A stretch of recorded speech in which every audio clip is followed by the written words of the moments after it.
दोस्तों, आज की जो हमारी ये वीडियो होने वाली है ये बहुत ही ज़्यादा इम्पॉर्टेंट है।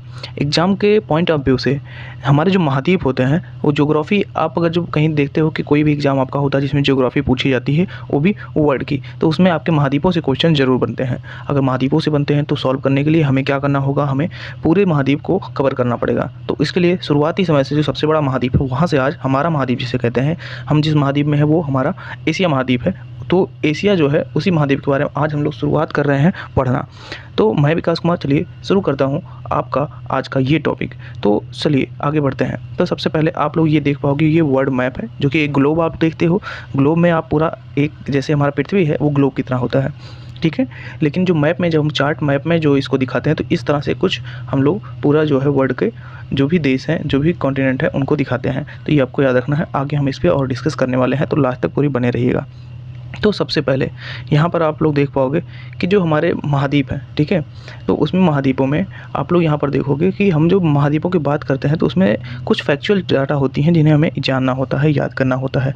तो उसमें से हम लोग क्या देखने वाले हैं कि जो पृथ्वी है, हमारी पृथ्वी है, इस पृथ्वी के जो भूभाग है इसमें सबसे बड़ा जो हिस्सा कहलाता है, भाग कहलाता है, वही हमारी जो है महाद्वीप कहलाता है, ठीक है। ये आपको याद रखना है। इसके बाद आपको याद रखना है कि लगभग 30% जो भाग है पृथ्वी का वो किसका है, वो महाद्वीपों पर, मतलब जो पूरा विस्तार महाद्वीपों का है वो पृथ्वी के 30% भागों पर है, ठीक है। बाकी भागों पे आपका समुद्री क्षेत्र है, आपको पता होगा, ठीक है। अब जो हमारे ये आपके महाद्वीप हैं ये जैसे अलग अलग हुए हैं। पहले एक समय था कि जितने भी महाद्वीप थे, जैसे कि आप मैप में देख पाओगे, ये सब क्या थे आपस में, ये ऐसे यहाँ पे आके ये वाला पार्ट यहाँ पर फिट था, ठीक है। ये वैज्ञानिकों ने इसका कई बार प्रूव दिया है कि यहाँ की जो चीज़ें हैं यहाँ से आके मेल खाती हैं, इन सब की चीज़ें जो है यहाँ के लोग चीज़ों से मेल खाती हैं, ठीक है। तो ये सब चीज़ें आपस में एक समय था कि ये एक दूसरे में क्या थे, ऐसे फिट थे, ठीक। बाद में क्या हुआ, टेक्टोनिक प्लेटों की जो इनकी प्लेटें हैं वो टेक्टोनिक विवर्तन जो होता है उसके कारण, जैसे हम प्लेटों का जो है टेक्टोनिक थ्योरी जब उसमें पढ़ते हैं ज्योग्राफी में तो उसमें डिटेल से पता चलता है।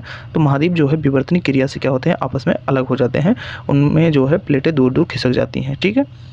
ये आपको याद रखना है। आगे बढ़ें तो हमारा जो संपूर्ण पूरा पृथ्वी है, कितने भागों में, महाद्वीपों की बात करें तो कितने महाद्वीपों में बटा है, तो टोटल आपकी पूरी पृथ्वी 7 महाद्वीपों में बटी हुई है, ठीक है। इसको आपको याद रखना है, ठीक। आगे आप लोग यहाँ पर जब आप देखेंगे तो ये जो ऑस्ट्रेलिया है, आज तो ऑस्ट्रेलिया हम लोग देश मानते हैं, तो ये पूरा क्या है, आप देश मानते हो, लेकिन यहाँ पर कुछ जो आपका जिलैंडिया था वो एक महाद्वीप में उसे कंसिडर कर सकते थे, लेकिन वो डूब चुका है पूरी तरह से, तो उसे उसका जो उभरा हुआ छोटा सा भाग है उसी को हम न्यूजीलैंड कह देते हैं। तो आपको ये भी याद रखना है, ठीक है। तो कौन कौन से महाद्वीप हैं बहुत सारे लोगों को पता होगा, फिर भी हम लोग जिनको नहीं पता, जो भी न्यू स्टूडेंट हैं उनको बता दें कि हमारा पहला तो होगा एशिया, फिर इसके बाद अफ्रीका महाद्वीप, फिर उत्तरी अमेरिका महाद्वीप, अमेरिका 2 महाद्वीपों में बटा हुआ, एक उत्तरी अमेरिका और एक दक्षिणी अमेरिका, ठीक। इसके बाद यूरोप आपका, फिर 5वां देख पाएंगे अंटार्कटिका, 6ठा आप देख पाएंगे यहाँ पर दक्षिणी अमेरिका, और 7वां आपका ऑस्ट्रेलिया कॉन्टिनेंट, ठीक है। ऑस्ट्रेलिया देश है लेकिन कॉन्टिनेंट भी उसी को कहते हैं, ठीक है। आपको इतना याद रखना है। तो टोटल आपको देख पाएंगे 7 जो है महाद्वीप आप यहाँ पर देख पा रहे हैं, ठीक। कोई इसमें दिक्कत नहीं होने वाली है आप लोगों को, ठीक। चलिए आगे बढ़ते हैं। अब यहाँ पर आप लोग सबसे पहले देख लीजिए, सारे कॉन्टिनेंट देख पा रहे होंगे। जैसा कि हमने पहले कहा है कि एशिया महाद्वीप, तो एशिया महाद्वीप का पार्ट ये पूरा एशिया महाद्वीप में आता है, याद रखना है। फिर इसके बाद आप लोग को हमने बताया अफ्रीका, अफ्रीका का पूरा ये पार्ट होता है, ठीक है। इसके बाद आप देखोगे ये जो है उत्तरी अमेरिका, दक्षिणी अमेरिका, ठीक है, और ये ऑस्ट्रेलिया आपका आता है। नीचे वाला पार्ट जो अंटार्कटिका है ये नीचे का पार्ट आता है, ठीक है। ये जो दिख नहीं रहा है, आप लोग इसको इग्नोर करिए, बाद में हम लोग पूरा सही से देख लेंगे और समझ लेंगे। अब आगे बढ़ते हैं। तो सबसे पहले हम लोग शुरुआत करते हैं एशिया महाद्वीप की। सब महाद्वीपों को हम लोग बारी बारी पढ़ने वाले हैं, तो पूरी कंप्लीट जो वीडियो की प्लेलिस्ट जो है, लिंक इसका डिस्क्रिप्शन में मिल जाएगा। क्लिक करके पूरी वीडियो को आप हर एक महाद्वीपों की देख पाएंगे, तो धीरे धीरे उसको सबको कवर कर लेना आप लोग। अब देखिए एशिया महाद्वीप में हम लोग सबसे पहले इसमें एक थोड़ा सा डिटेल इसका ओवरव्यू ले लेते हैं। एशिया महाद्वीप आपको दिख रहा होगा, ठीक है। जब हम मैप देखते हैं तो उस मैप में आप एक चीज़ ध्यान दोगे यहाँ पर, जैसे कि आप लोगों ने ध्यान दिया होगा या नहीं, तो इस तरह से अगर हम 2 भागों में उसको बांट दें तो ये जो पार्ट होता है, जैसे इक्वेटर हम कहें, ठीक है, तो इक्वेटर के लाइन ऐसे खींचते हैं, फिर ये लाइन ऐसे खींच देते हैं, तो ये जो पार्ट होता है, ठीक है, इधर इधर, तो ये आपका वेस्ट पार्ट होता है, ये ईस्टर्न पार्ट होता है, ठीक है। ये ईस्ट वेस्ट हो गया। ऊपर वाला पार्ट हमारा नॉर्थ जाता है और नीचे वाला हमारा क्या हो जाता है, साउथ हो जाता है, ठीक है। तो ये पार्ट आपको याद रखना होगा। तो जब पूछा जाएगा एशिया मोस्टली किस पार्ट में पड़ता है, तो नॉर्थ ईस्ट पार्ट में आपका एशिया पूरा पड़ता है, ये आपको याद रखना है, ठीक है। तो चलिए इतना आप ध्यान रख पाओगे। चलिए आगे बढ़ते हैं। अब यहाँ पर आप लोग देखोगे, हम इससे आगे बढ़ेंगे तो सबसे पहली बात, जो हमारा एशिया शब्द है ये उत्पन्न कहाँ से हुआ है, तो आपको याद रखना है हिब्रू जो भाषा है, ठीक है, हिब्रू के आंसू शब्द क्या है, आंसू शब्द से हुई है। आंसू का मतलब क्या होता है, जैसे हमारा आप लोगों को पता है जो सन होता है वो कहाँ से उगता है, तो आपको याद होगा, आप लोगों ने बहुत बार सुना होगा, ठीक है, कि जो है पूर्व से आपका निकलता है सन, ठीक है, पूर्व की तरफ से निकलता है। हाँ, पूरब की तरफ जब निकलता है सन, तो ये एशिया में ही नहीं, क्योंकि हमने अभी देखा है कि नॉर्थ ईस्ट में एशिया पड़ता है, ठीक है, नॉर्थ ईस्ट में, तो एशिया की तरफ तो उगता हुआ सूर्य जो है आंसू कहलाता है। तो उगते हुए उदित जो सूर्य है उससे आंसू शब्द बना है, ये आपको याद रखना है, कोई इसमें टेंशन वाली बात नहीं है। अगर आप लोगों से पूछा जाए, कभी भी अगर आपसे ये पूछा जाता है कि दुनिया का सबसे बड़ा महाद्वीप कौन सा है, तो आपका आंसर होगा कि एशिया दुनिया का सबसे बड़ा महाद्वीप है। आपने फिगर में देख लिया होगा, यहाँ से भी आपको पता चल रहा है ये पूरा भाग जो है एशिया का होता है, तो ये आपको याद हो जाएगा आराम से। फिर इसके बाद हम बात करें कि कितना भाग है पूरे जो विश्व में, जितनी भी स्थलाकृतियाँ हैं आपकी, उसमें से लगभग 30% जो एरिया है वो किसका है, सिर्फ आपके एशिया महाद्वीप का है, आपको ये याद रखना होगा। अब एशिया से क्या होता है कि 3 रेखाएं गुजरती हैं। एक रेखाएं तो पहले क्या होती हैं, ये विषुवत रेखा जिसे हम इक्वेटर कहते हैं 0 डिग्री, ठीक है, वो आपको याद रखना है, ठीक है। इसके बाद आपकी कर्क रेखा और आर्कटिक जो गुजरता है, आर्कटिक ऊपर वाला क्षेत्र हो जाता है, कर्क रेखा जो कि इंडिया में यहाँ से गुजरता है। अगर हम देखें तो यहाँ पर आपका नीचे जो है, यहाँ पर आपका इक्वेटर पड़ता है, और ये वाला कर्क जो इंडिया के बीच से गुजरात से जाता हुआ है, ये आपका कर्क पड़ता है, ये आपको याद रखना है, ठीक है। इतना आप लोगों ने आराम से याद कर लिया होगा। अब आगे देखें तो हम जो एशिया है, अब आगे हम लोग देखें तो एशिया जो है किससे किससे घिरा हुआ है, तो आपको याद रखना होगा कि एशिया उत्तर में अगर हम बात करें तो आर्कटिक जो महासागर है, यानी ऊपर वाला पार्ट ये इससे आर्कटिक महासागर से घिरा है, और दक्षिण में नीचे वाले में हिंद महासागर से पूरी तरह से, यहाँ ये पूरा हिंद महासागर है, ये आपको देखना है, देख पा रहे होगे। पूरब में ये किससे, प्रशांत महासागर से घिरा है। अगर हम बात करें पश्चिम में तो ये यूराल पर्वत, कैस्पियन जो आपका सागर है उससे, और काला सागर, और साथ ही साथ भूमध्य सागर जो है एशिया और यूरोप की सीमा बनाता है, ये आपको याद रखना है, ठीक है। ये वाला पार्ट आपको भूमध्य सागर दिख रहा होगा, ये इसमें कोई आपको कन्फ्यूजन होने की बात नहीं है, ठीक है। अब आगे देखें तो जो आपका लाल सागर है और सुएज नहर एशिया को अफ्रीका से अलग करते हैं, ये आपको याद रखना है, ठीक है। सुएज नहर, सुएज कैनाल जो होता है मैन मेड एक नहर है, तो आपको याद रखना है लाल सागर और सुएज कैनाल। अब आपका जो बेरिंग जल संधि है, बेरिंग जल संधि ये क्या है, बेरिंग जल संधि जब बात आती है तो एशिया को और उत्तरी अमेरिका से दोनों को अलग करती है, ठीक है। एशिया और उत्तरी अमेरिका को अलग करने का काम बेरिंग जल संधि का, ये आप याद रखेंगे। अब आगे बढ़ें तो हम लोग देखेंगे यहाँ पर कि एशिया जो है, एशिया में जो जनसंख्या है वो पूरे विश्व की लगभग 60% जनसंख्या सिर्फ एशिया में निवास करती है। जैसा कि आपको पता है इंडिया में सबसे ज़्यादा जनसंख्या और चाइना में सबसे ज़्यादा जनसंख्या है, और दोनों ही एशिया महाद्वीप में पड़ते हैं, तो आपको ये याद रखना है। आगे बढ़ते हैं तो आगे हम लोग देखते हैं कि जो एशिया महाद्वीप है इसमें बहुत प्राचीन, बहुत ज़्यादा पुराने जो है स्थलखंड है, मतलब भूभाग है। कौन कौन से, एक तो अंगारा लैंड आपको याद होगा, और दूसरा गोंडवाना लैंड, अगर थोड़ा सा भी आपने ज्योग्राफी पढ़ा है तो पता होगा। तो रूस और चीन वाला जो भाग है वो अंगारा लैंड कहलाता है, और जो हमारा प्रायद्वीपीय, जो हमारा दक्कन का पठार ये पूरा रीजन है, यानी कि जो भारत की प्रायद्वीपीय भारत है वो पूरा आपका गोंडवाना लैंड में आता है, ठीक है। तो जो हमारी महाद्वीप है उसके 3 प्रमुख जो है प्रायद्वीप है एशिया में, कौन से प्रायद्वीप है उसको जान लीजिए। तो उन प्रायद्वीपों में आपका अरब प्रायद्वीप आता है, दूसरा आपका दक्कन का प्रायद्वीप आता है, और तीसरा इंडो चीन प्रायद्वीप आता है, ये आपको याद रखना है। इन सब में अगर बात की जाए सबसे बड़ा कौन है, तो आपको याद रखना है कि जो अरब प्रायद्वीप है, ठीक है, वो सबसे बड़ा प्रायद्वीप है, ये आपको याद रखना है। ये वाला रीजन जो आता है अरब प्रायद्वीप का सबसे बड़ा है, ये आप याद रखेंगे। आगे अगर हम लोग अब बढ़ें तो आगे आप लोग देखोगे यहाँ पर कि जो विश्व की सबसे ऊंची, ठीक है, विश्व की सबसे ऊंची पर्वत शिखर है हिमालय पर्वत की जो श्रेणियाँ है, उस हिमालय पर्वत की श्रेणियाँ पूरा आप यहाँ इंडिया में देख पाओगे इस रीजन में, ठीक है। इसके साथ ही वहाँ माउंट एवरेस्ट जिसकी ऊंचाई 8,850 मीटर है, आपको पता होगा वो किस जगह पे है, वो नेपाल में स्थित है। नेपाल में इसे किस नाम से जानते हैं, तो सागर माता के नाम से इसको जानते हैं। आपको भी ये याद रखना है कि किसे सागर माता के नाम से जाने जाते हैं, तो हिमालय की जो चोटी है एक माउंट एवरेस्ट, उससे जाना जाता है, ठीक है। इसमें कोई कन्फ्यूजन नहीं होगा, आप लोग याद कर सकते हो आराम से। जो चीज़ें आपको इंपॉर्टेंट लगती जा रही नहीं पता उसे नोट करते जाइए। अगर आपको ये पूछा जाए कि बताइए विश्व का सर्वाधिक जो विस्तृत पठार है वो कौन सा है, तो आपका जो आंसर होगा वो होगा तिब्बत का पठार। इसकी एरिया की बात की जाए तो 2 लाख वर्ग किलोमीटर में ये पूरा फैला हुआ है। आगे बढ़ें तो आगे हम लोग देखेंगे कि एशिया का सबसे ऊंचा और विश्व का भी, मतलब पूरे एशिया में विश्व का सबसे ऊंचा पठार कौन सा है, तो आपका आंसर होगा पामीर का पठार। अब इसकी ऊंचाई बात करें तो 4 किलोमीटर 875 मीटर है, ठीक है। तो यानी कि 4875 मीटर टोटल होगा।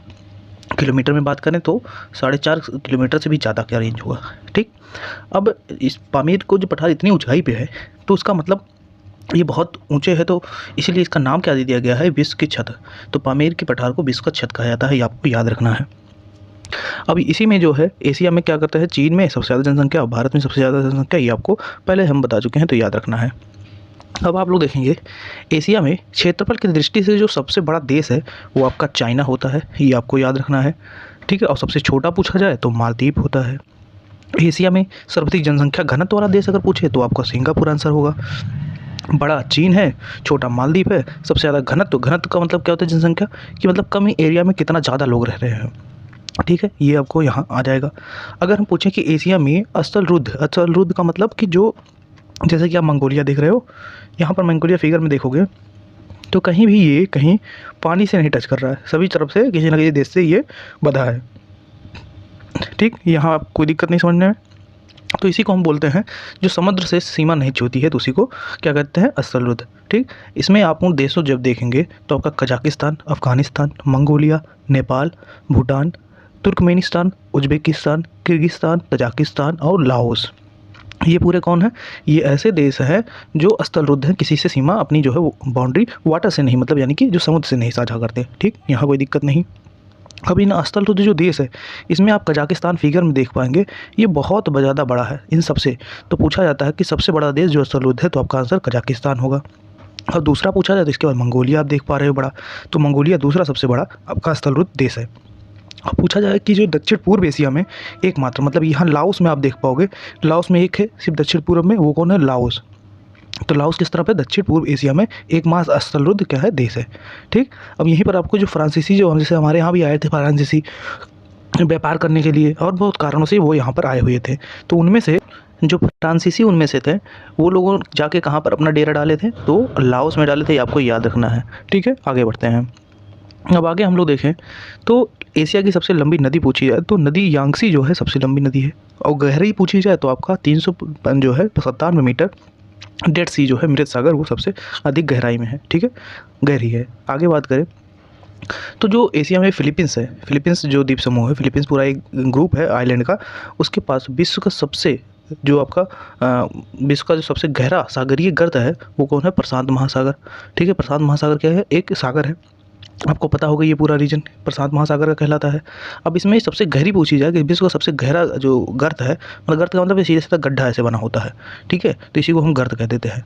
तो अब ये सबसे गहरा जो है विश्व का पूरा पूछा जाए तो ये मेरियाना गर्त है, यानी मेरियाना ट्रेंच जिसे कहते हैं। अब ये कितना है, लगभग 11 किलोमीटर, सीधे सीधे अगर मीटर में देखें तो 11,022 मीटर जो है गहरा है। ठीक है, यानी कि अगर आप हिमालय पर्वत को उल्टा करके इसमें डाल देंगे तो पूरा डूब जाएगा।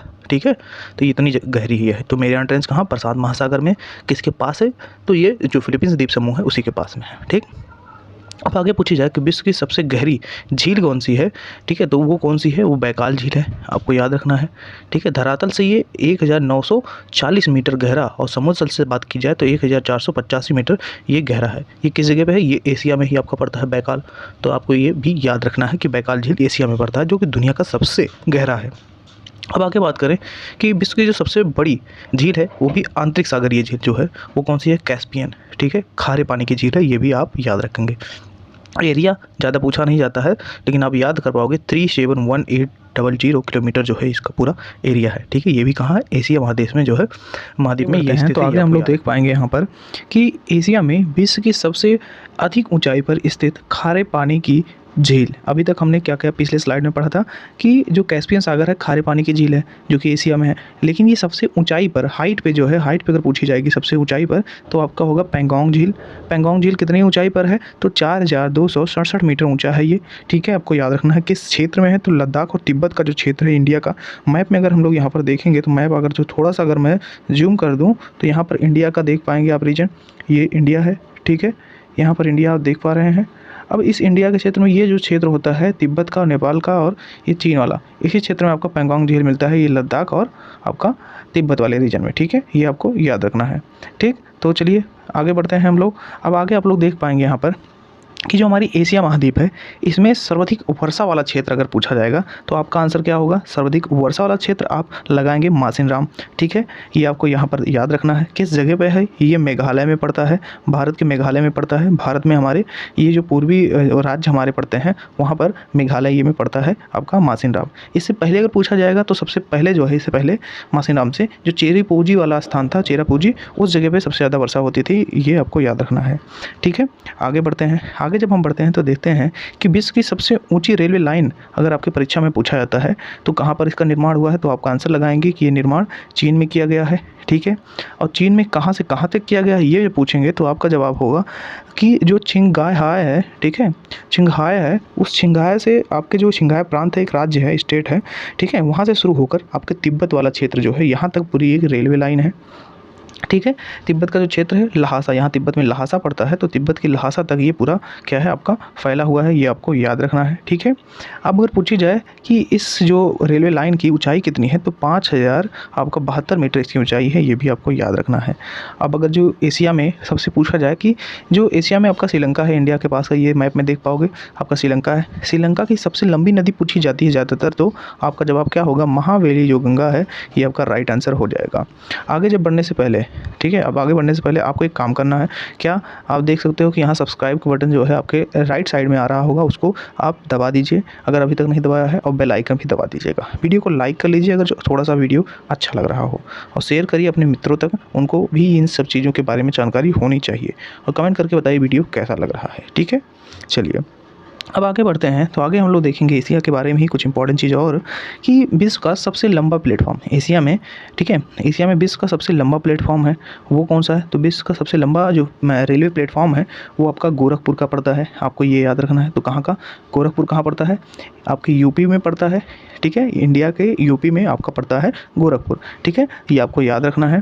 ठीक है, यहाँ पर आपको ये जब याद करेंगे तो इसकी लंबाई कितनी है ये पूछी जाए तो 1.3 किलोमीटर इसकी लंबाई टोटल होती है गोरखपुर के जो प्लेटफॉर्म है। ठीक है, इससे पहले की बात करें तो सबसे पहले, इससे पहले जो लंबा प्लेटफॉर्म था वो खड़गपुर का प्लेटफॉर्म था, ये भी आपको याद रखना है। ठीक है, चलिए आगे बढ़ते हैं। आगे है हमारा चीन विश्व का सर्वाधिक मछली पकड़ने वाला देश है, ये भी आप याद रखेंगे। तो अगर जो पूछा जाए चीन के बाद कौन आता है तो आपको याद रखना है कि जो चीन के बाद आता है वो जापान है। ठीक है, तो चीन की ये सीमा देख रहे होंगे, ये है। इसके बाद इसके क्षेत्र में ये जो चीन वाला पार्ट है उसके देखो समुद्री भाग उसके पास जाता है, तो ज़्यादातर मछली वही पकड़ेगा। और उसके बाद दूसरा आता है जापान। जापान का ये क्षेत्र आप देख पाओगे, ये भी आपका पूरा एक आइलैंड की तरह ही है जापान, तो ये भी इसके पास भी जो है आपका सी वाला क्षेत्र ज़्यादा है, तो ये भी मछलियाँ पकड़ेगा। तो दूसरे नंबर पर जापान आएगा। ठीक, अब आगे देखें तो आगे बोला गया है विश्व का सर्वाधिक समाचार जो पत्र है, ठीक है, उस समाचार पत्र को पढ़ने वाला देश कौन सा है अगर ये पूछा जाए तो आपको याद रखना है कि हांगकांग जो है विश्व में सर्वाधिक समाचार पत्र पढ़ने वाला देश है। ठीक है, ये आपको याद रखना है। ठीक है, आगे आगे हम लोग देखेंगे कि विश्व का सर्वाधिक जो डाकघर वाला देश है, तो सबसे ज़्यादा डाकघर कहाँ है? वो आपके इंडिया में है, आपको ये भी याद रखना है। एशिया में आपके इंडिया में कहाँ है? तो भारत में है। ठीक है, आगे बढ़ते हैं। अब आगे यहाँ पर देख पाएंगे प्रशांत महासागर जो है आपका, ये आपका कौन सा महासागर है? हिंद महासागर। और इस तरफ जो पार्ट आपके आता है वो आपका प्रशांत महासागर है। ठीक, अब प्रशांत महासागर में आप लोग देखेंगे कि कुछ नदियाँ गिरती हैं। ठीक है, तो कौन कौन सी नदियाँ हैं जो प्रशांत महासागर में गिरती हैं, अगर उसको हम लोग देखें तो यहाँ पर आप लोग देख पाओगे हवांगती जो है आपका आमूर, ठीक है, आपका सिकयांग, और यांगतीसी जो कुआंग है ये आपका कहाँ पर गिरता है? तो ये आपकी प्रशांत जो महासागर है इसमें गिरती हैं ये नदियाँ। इंडिया की जो है ये सारी नदियाँ कहाँ की हैं? ये एशिया की हैं, जो कि आपको याद रखना कि आपके प्रशांत जो महासागर है वहाँ पर पैसिफिक ओशियन में ये सब गिरती हैं। ठीक है, तो ये नदियों को याद रखना है। ज़्यादातर ये नदियाँ जो हैं आपकी चाइना से निकल के वहाँ डायरेक्ट गिर जाती हैं। आगे बढ़ें हम लोग। आगे बढ़ेंगे तो आप देखेंगे जो आर्कटिक महासागर है, ऊपर वाला क्षेत्र जो है वो आर्कटिक महासागर है। आर्कटिक महासागर में भी कुछ नदियाँ जो है अपना पानी गिराती हैं ले जाके, तो वो कौन कौन सी नदियाँ हैं? तो उनके जो मुहाने हैं, देखो अब ऊपर वाला जो क्षेत्र होता है, यहाँ मैप देखोगे ये आर्कटिक वाला जो क्षेत्र होता है, इसमें जो ये रसिया वाला पार्ट है, इस रसिया के जिसे साइबेरिया कहते हैं, उस साइबेरिया वाला पार्ट में बहुत ज़्यादा ठंडी पड़ती है। जैसे ही आप पोल पे जाते हो ठंडक बढ़ती जाती है, और ठंडक बढ़ती जाती है तो क्या होगा, जो जल होगा नदियों के वो आगे जैसे जैसे बढ़ते जाएंगे आर्कटिक क्षेत्र की तरफ, वैसे वैसे वो जमना शुरू कर देंगे। तो जब ठंडक का समय आता है तो उनके मुहाने क्या होंगे, वो जम जाते हैं ठंडक के कारण। ठीक है, तो कौन कौन सी नदियां हैं इसकी अगर हम लोग बात करें तो यहाँ पर आपका लीना, ठीक है, ओबे और एनेसी जो नदियां हैं, ठीक है, ये नदियां आपको याद रखनी है कि ये कहाँ से निकलते हैं, तो ये साइबेरिया क्षेत्र जो आपका रसिया वाला पार्ट है वहाँ से निकलती हैं और ये जाके गिरती कहाँ है, आर्कटिक महासागर में। ये आपको याद रखना है। ये एशिया में है आपके लीना, ओबे और एनएसी। ठीक है, आगे हम लोग देखें तो भूमध्यसागरीय जो जलवायु वाला क्षेत्र है, भूमध्यसागरीय वाला क्या, यहाँ पर आप इस पार्ट में देखेंगे आपका टर्की से सटा हुआ ये पार्ट आपका भूमध्यसागर वाला आता है। इसमें तुमने एशिया का सिर्फ मैप दिखाया है तो पूरा नहीं है, लेकिन आप इस पार्ट में आप देखेंगे तो ये आपका भूमध्यसागर आता है। ठीक है, इसी में स्ट्राम्बोली भी है, आपको याद रखना है। तो भूमध्यसागर जो है, भूमध्यसागर की जो जलवायु है, उस जलवायु में एशिया के कौन कौन से देश आपके हैं, इसको अगर पूछा जाए तो आप बताएंगे कि साइप्रस आपका उसी क्षेत्र में है, जॉर्डन उसी क्षेत्र में है, आपका टर्की हमने मैप में दिखाया, आप देख सकते हो यहाँ पर टर्की उसी क्षेत्र में है। फिर इजराइल और जो आपका लेबनान है, ये सब किस क्षेत्र में है, तो भूमध्यसागरीय जलवायु के क्षेत्र में है। ठीक है, ये भी आपको याद रखना है, एशिया के हैं। आगे बढ़ें तो आगे आप लोग देखोगे एशिया का सबसे घना जो द्वीप बसा द्वीप है वो पूछा जाए। घना द्वीप मतलब बहुत ज़्यादा पास ऐसा कौन सा आइलैंड है जहाँ पर बहुत ज़्यादा आबादी, घनी आबादी है, बसे बहुत घने हैं, तो वो कौन सा हो जाएगा। तो बहुत ज़्यादा जो घना बसा है वो कौन है, अगर आपसे बोला है तो जारवा, जो जैसे होता है ना जनजाति जारवा है, उसी से रिलेट करके, क्योंकि वो लोग जनजाति हैं तो एक साथ ही ढेर सारे लोग रहेंगे, तो उसी से रिलेट करके जावा बना है। तो जावा इंडोनेशिया में है। इंडोनेशिया आप देख पाओगे यहाँ पर मैप में, अगर हम दिखाएं तो ये वाला पार्ट जो है आपका इंडोनेशिया का पार्ट आता है यहाँ पर। ठीक है, ये वाला। ठीक है, तो ये इंडोनेशिया में ही क्या है, जावा द्वीप है। ठीक, तो जावा द्वीप सबसे घना बसा द्वीप है, ये आपको याद रखना है। जावा जारवा से, जारवा जनजाति जावा से। ठीक, चलिए आगे देखें। आगे है कि एशिया में सर्वाधिक जो जूट और गन्ना है, ठीक है, जूट और गन्ना उत्पादन सबसे ज़्यादा कहाँ कहाँ होता है, तो वो पूछा जाए तो आपको बताना होगा कि जो बांग्लादेश है और भारत, इन दोनों जगह पे जूट और गन्ने का जो है बहुत ज़्यादा मात्रा में उत्पादन होता है। ये आप याद रखना है, कहाँ पर, पूरे एशिया में। एशिया में सबसे ज़्यादा बांग्लादेश और भारत में जूट और गन्ने का उत्पादन होता है। अगर ये पूछा जाए तो आप आंसर लगाएंगे। ठीक है, और एशिया में अगला है कि एशिया में जो जल विद्युत है ना, जल विद्युत का विकास जापान में हुआ था। ठीक है, तो कहाँ पर सबसे ज़्यादा, तो हाइड्रो प्लांट जो लगते हैं, जल विद्युत प्लांट लगते हैं, यानी कि जो आपको पानी से बिजली उत्पादन किया जाता है, तो जल विद्युत का विकास सबसे ज़्यादा कहाँ, जापान में होता है। यह कैसे याद करेंगे, क्योंकि ये पार्ट देखो, जल का पार्ट ही पूरा दिखाई पड़ रहा होगा आपको, जापान के पास जल ही जल है। तो जब जल जिसके पास जाता है तो उसके पास ही तो ज़्यादातर जल विद्युत से इलेक्ट्रिसिटी उत्पादन की जाएगी ना, उस टेक्निक से। आपको ऐसे याद करना है। आगे देखें तो एशिया का सबसे बड़ा रेलवे मार्ग जो है, हमने रेलवे प्लेटफॉर्म नहीं पूछा, मार्ग पूछा है, तो कौन सा मार्ग, ट्रांस साइबेरियन जो रेल मार्ग है। ठीक है, ये सबसे बड़ा रेल मार्ग है, ये आपको याद रखना है। लगभग ये कितना है, तो 9.5 किलोमीटर, जिसे कि हम 9438 किलोमीटर मान सकते हैं, ये इतनी इसकी लंबाई है। ठीक है, ये कहाँ से कहाँ तक अगर ये पूछा जाए तो आपका लेनिनग्राड से लेकर आपका व्लादिवोस्टोक तक।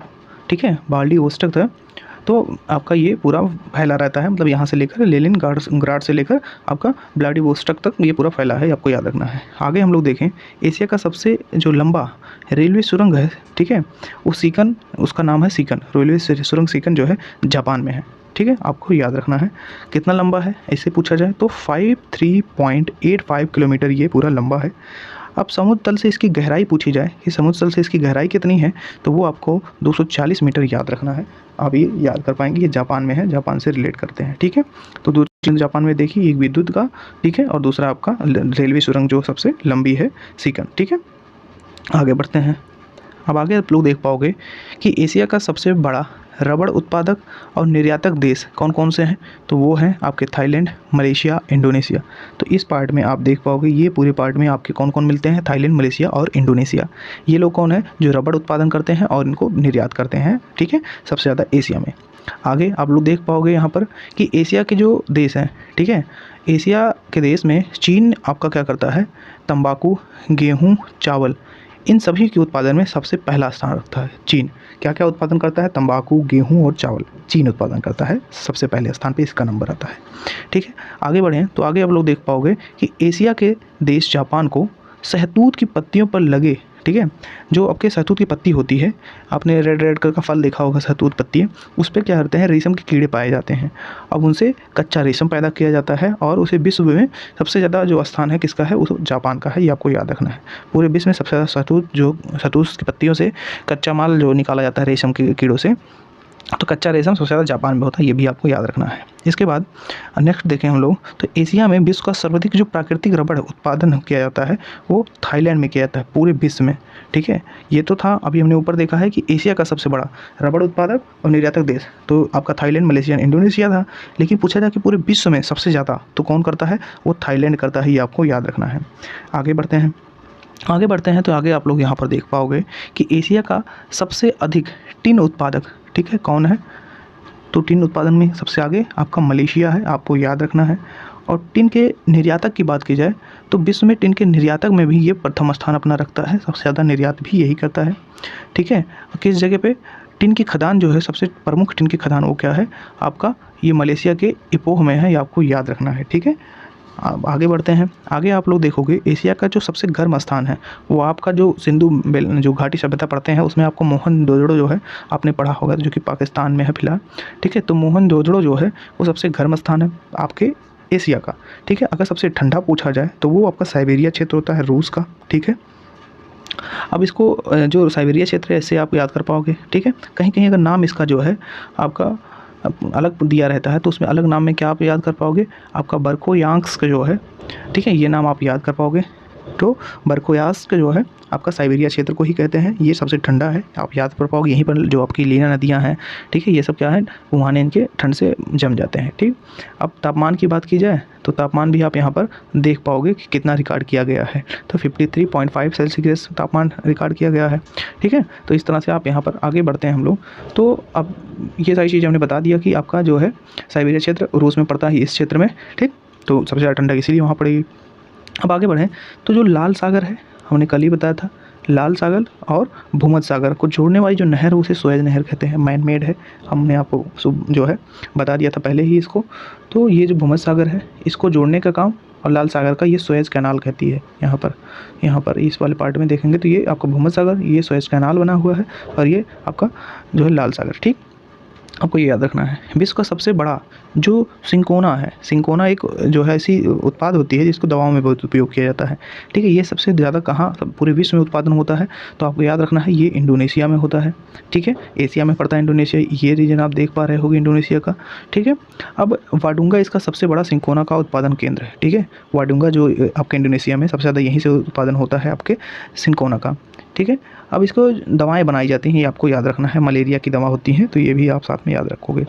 आगे बढ़ते हैं तो आगे आप लोग देखोगे कि एशिया में विश्व का सर्वाधिक जो है जलयान बनाने वाला देश कौन है? जापान। फिर से वही चीज़, मछली ज़्यादा दूसरे नंबर पे यही पकड़ता है, यहीं पर जो है हाइड्रो इलेक्ट्रिसिटी ज़्यादा उत्पादन की जाती है, ठीक है। तो क्यों कर पाते हैं? क्योंकि इनके पास जल वाला क्षेत्र बहुत ज़्यादा है। यहाँ पर आप मैप में अगर देखना चाहोगे तो मैप में आप देखोगे कि ये जापान पूरा है, जापान के पास पूरा देख पाओगे आप, वो पानी ही पानी है, तो जलयान भी ही ज़्यादा बनाएगा जब पानी ज़्यादा है। अब आगे बढ़ें तो आप देखोगे कि आर्कटिक जो है और प्रशांत महासागर, इन दोनों को जोड़ने वाला जो जल डमरू मध्य है, ठीक है, वो कौन सा है? बेरिंग जल डमरू मध्य। ये कहाँ कहाँ के बीच में है? तो आपका जो अलास्का है और कमचटका है, ये कमचटका आपका इन दोनों महाद्वीपों के जो है, इन प्रायद्वीपों के बीच में क्या है आपका आता है? बेरिंग जल डमरू मध्य, ठीक है, ये आपको याद रखना है। तो पूछा जाता है कि आर्कटिक और प्रशांत महासागर को जोड़ने वाला जल डमरू मध्य कौन सा है? तो बेरिंग जल डमरू मध्य है, आपको याद रखना है, ठीक है। अलास्का और आपका कमचटका को जो आपस में ये इन दोनों के बीच में है, ठीक है। आगे देखें तो जो जापान का नागासाकी, जहाँ पर आपका परमाणु बम गिराया था अमेरिका ने, ये आपको याद रखना है, वो शहर कहाँ पर है? तो ये वो क्यूशू जो द्वीप है, ठीक है, ये शहर कहाँ है? क्यूशू द्वीप है जो आपका जापान का वहाँ पर स्थित है, ठीक है। जापानी लोग जो हैं ये लोग क्या ज़्यादा पसंद करते हैं पेयजल में? तो वो चाय सबसे ज़्यादा पसंद करते हैं, ठीक है। और इनके लिए मतलब एक उत्सव भी चानु यू जो है, ये उत्सव मनाते हैं, चानु यू मनाते हैं, पता नहीं क्या ही बोलते हैं यार, जो भी है चानु यू, एक मतलब चाय का उत्सव मनाते हैं ये लोग, ठीक। अब जो आपका बेरिंग जल संधि, अभी हमने बताया बेरिंग जल डमरू मध्य जो है वो अंतरराष्ट्रीय जो सीमा रेखा है उसी को पैरेलल है, एकदम समांतर स्थित है, ये आपको याद रखना है, ठीक है। जिस तरह से वो समान है उसी के समांतर एकदम स्थित है, ये भी साथ में आप याद रखोगे एडिशनल, ठीक है। आगे बढ़ते हैं तो आगे आप लोग देखोगे कि विश्व में जो सिंचाई नहर है, यानी कि एक बड़ी नहर है, इस नहरों से क्या मतलब एक नदियाँ हैं, नदी से निकलती हैं छोटी छोटी ऐसे नाले नहरें ऐसे, और जाके खेतों को सींचती हैं और फसलें तैयार होती हैं, ठीक है।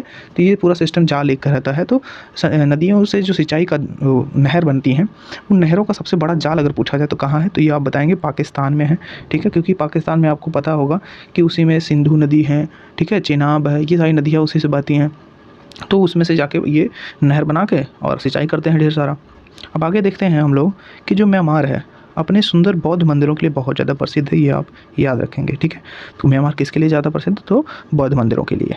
आगे स्वर्णिम त्रिभुज क्या होता है? स्वर्णिम त्रिभुज का मतलब होता है 3 जगहों से मिला एक स्थान जो त्रिभुज की तरह बना होता है ऐसे, ठीक है। तो ये आपका स्वर्णिम त्रिभुज कहलाता है, ठीक है। उसके अंतर्गत कौन कौन आते हैं? एक तो लाओस आता है आपका, आपका थाईलैंड आता है और म्यांमार आता है। ये तीनों कौन है? स्वर्णिम त्रिभुज। ये जब भी पूछा जाए आपसे कि स्वर्णिम त्रिभुज में कौन आते हैं, तो लाओस एक लैंड लॉक कंट्री है, ठीक है। थाईलैंड आपका किस में उत्पादन में ज़्यादा है, आपको याद रखना, रबड़ के उत्पादन में पूरे वर्ल्ड में। और म्यांमार, ठीक है, ये जो कि बौद्ध मंदिरों के लिए फेमस है। ये तीनों मिला के एक स्वर्णिम त्रिभुज बनाते हैं, ठीक, आपको याद रखना है। देखिए, अब हमारी जो इम्पोर्टेंट टॉपिक थी इस एशिया कॉन्टिनेंट से रिलेटेड, उसको हम लोगों ने कवर कर लिया है। अब यहाँ तक वीडियो आपने देख लिया है तो डेफिनेटली आपको वीडियो अच्छा लगा होगा। तो क्या करना है, अगर आपने सब्सक्राइब नहीं किया तो सब्सक्राइब कर लीजिए, वीडियो को लाइक करके दोस्तों तक शेयर जरूर कर दीजिएगा। चलिए मिलते हैं अगली वीडियो में, तब तक के लिए जय हिंद, जय भारत।